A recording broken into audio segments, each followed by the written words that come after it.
If you're watching this video, you are most likely a Vancouver Canucks fan. Either that or you're an Avs fan trying to go out there and check on the deets as to your team defeating my team because the Vancouver Canucks ended up losing 3-1 today against the Colorado Avalanche in Colorado. So, this is the first time all year the Vancouver Canucks have lost 3 games in a row.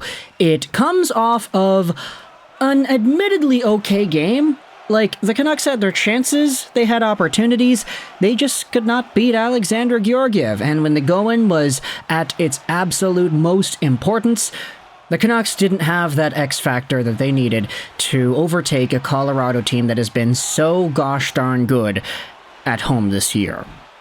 But of course, we have more stories than just the game itself if you're a Vancouver fan, because this game was pretty noteworthy for one very specific NHL debut, and it's none other than the guy that we had talked about in today's video earlier this afternoon. Arshdeep Bains made his debut with the Vancouver Canucks, and man, was that guy good! Like, sure, he didn't get any points in this one, but at the end of the night, he has 13 minutes of time on ice on the game, 2 shots, 3 hits, and a block, plus the penalty that in which we will get to in a little bit. But Arshdeep Bains played such a solid, strong game, playing on a third line with Conor Garland and Teddy Blueger. This is exactly what we had talked about in the video earlier today. The Canucks moved Ilya Mikheyev down. You don't have Mikheyev with that duo anymore. You had Bains, who has that two-way tenacity to his game, plus the offensive skill. He played very well, I would say, with Conor Garland and Teddy Blueger, setting guys up in front with some very nice passes. He had a really nice on-the-rush opportunity 2-on-1 where he tried to get the puck on goal himself. It was saved by Georgiev in a pretty spectacular fashion. And aside from the penalty, Bains really brought that physicality and made himself known every time he was out there on the ice. The board battle where he was on top of the ghost puck, wherein the puck was actually cleared, but the Avalanche player still thought that Bains had it underneath his knee, but then Bains kept on standing his ground. He was like, yeah, no, you're not going to dig this puck away from me, even if it's not here. I'm still going to make myself an immovable brick wall. And you also had the final few minutes of the third period where Arshdeep Bains legitimately out-battled Cale Makar in the corner of the Colorado zone as they were trying to get that equalizer. Cale Makar, of course, is known for his offensive prowess, but man, that guy is difficult to take the puck off of in the corner. And first game NHL rookie Bains was able to go out there and give Makar a match. That was such a solid game for a first-year NHL player. Honestly, he was a bit more, like, dare I say, productive? Or not productive, that's the wrong word, he didn't get any points. But he looked more dangerous on that line with Blueger and Garland than Ilya Mikheyev did during any of the games that Dakota Joshua has been out. So that, of course, is a nice little reminder to all of Canucks Nation that there is a young prospect in this guy who has worked himself up and who's only 22 years old, who has this potential of effectiveness at the NHL level. So that was one of the MVP performances for tonight's game. I'd say that other standouts included, okay, of course, JT Miller, he scored the only goal for Vancouver. Thatcher Demko made a few really nice saves. And other than that, I mean, honestly, there's not really too much that stands out, in my opinion, from the Vancouver point of view. You had a lot of chances that probably should have been goals. Nils Höglander scored a goal that was removed because it was high-sticked in. Yeah, that was very clearly a high stick. He also had an opportunity in front where he just could not bury it on the open goal. Same could be said about Filip Hronek. Mad scrambles in front of Alexandar Georgiev, who was down and out, but the Vancouver Canucks are not able to beat him more than once. Meanwhile, on the Colorado side, you had all of their dangerous players looking like dangerous players. Every time McKinnon and Makar touched the puck on the power play, you could tell that something dangerous was going to happen. Meanwhile, for the Vancouver Canucks power play, yeah, you couldn't really say the same. I mean, they had a bunch of opportunities, especially one towards the end of the third period to tie the game up while it was 2-1 Colorado, but this Vancouver power play, it's so stagnant now. They just pass it back to Hughes. Hughes goes to the left, back to Hughes. Hughes goes to the right, back to Hughes. Hughes goes to the right, back to Hughes. Hughes goes to the left, back to Hughes.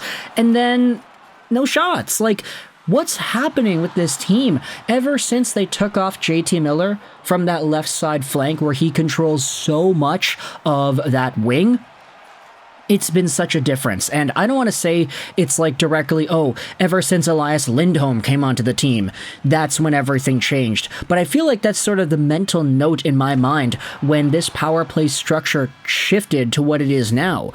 This power play at the end of the game, you had Elias Pettersson doing the net front role. Like, why was he there? I get it, you like having Miller on that right side and Besser on the left side, I guess, but like, why is EP40 not being utilized with his puck-moving ability? It's very, very strange. But let's go over the tail of the tape and just talk about the goals that ended up going in. The first goal of the game scored by JT Miller. This is a really nice play where Hughes passes the puck up, it's tipped over by Besser into the zone, and JT Miller pounces onto the puck pretty much on a mini breakaway, gets in on goal on Georgiev and pots it right by.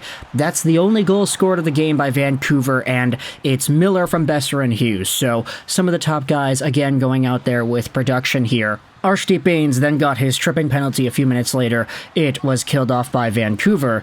In the second period, we had ourselves Ryan Johansen, who ended up making it 1-1. It's an awkward shot that goes off of the end boards, and Johansen's right there at the goal mouth to put the rebound right into the open cage. Demko kind of got confused after the puck hit the end boards. He shuffled to the wrong side, so it made Johansen's job very easy. You then had yourselves a few more penalties. Ross Colton got a cross-checking call on Pia Sutar. Quinn Hughes wired the puck off the post in this power play, like right away, too. They won the face-off. He walked in, he sniped it, but it was off the bar. But ultimately, after that, the Canucks could not capitalize. The power play was killed off. Miller then got himself a high sticking penalty on Jack Johnson, and Johnson kind of drew this one himself. His face recoiled backwards whilst Miller had his hand in Johnson's face. Very odd penalty, and probably one that shouldn't have been called if you were able to review it, but that's what the referees saw, that's what the referees called. What are you going to do? Argue with them? It's not like it's going to work. That penalty gets killed off, and in the third period, you have yourselves Ryan Johansen getting his second goal of the game and the 2-1 go-ahead goal. This one was pretty ugly because he was at the point covering for the defenseman who was pinched in. He had the puck for a really long time and just kind of floated it on goal. That's it. Easy. Tossed it towards the net, and it goes off of Ian Cole's pant and in. I don't know if that was going to go in if it hadn't hit Ian Cole, but it did, and it went up and over right through Demko, and that is the 2-1 lead.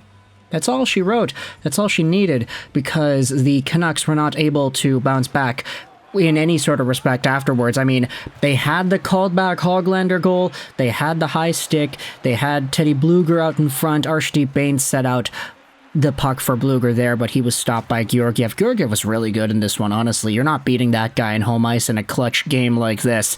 And even better, we saw in the building another MVP actually make his way known in the stands. It was Nikola Jokic from the Denver Nuggets, whose appearance on the Jumbotron had all the crowd in the building chanting MVP, MVP for a good few seconds over there. And of course, the TV broadcast picked up on that. That was nice to see. MVPs colliding, eh? Making themselves known here in Denver, Colorado. But since then, the Canucks had themselves their opportunities. The Hronik chance that was on an open net that was drilled off of Lehkonen and wide. Pettersson drew the Lehkonen penalty towards the end of the third, but as we had talked about, the Canucks couldn't score. Ian Cole then took a tripping penalty in the Canucks zone with 3 minutes and 33 seconds left in the third period. The Canucks killed it off, but the Avalanche looked really dangerous on this one. And eventually the empty net happened, and that's where Lehkonen scored the 3-1 goal, assisted by McKinnon. So his home point streak continues to, what is it now, 27 games long? It's a lot. So let me know your thoughts in the comment section below about the Vancouver Canucks losing to the Colorado Avalanche 3-1. It is the first time this season the Canucks have lost 3 games in a row, and it comes in a very different kind of game compared to the 10-7 one from last night. So thoughts in the comment section about this game. I hope you enjoyed this Vrishaj Rolls 99, and bye.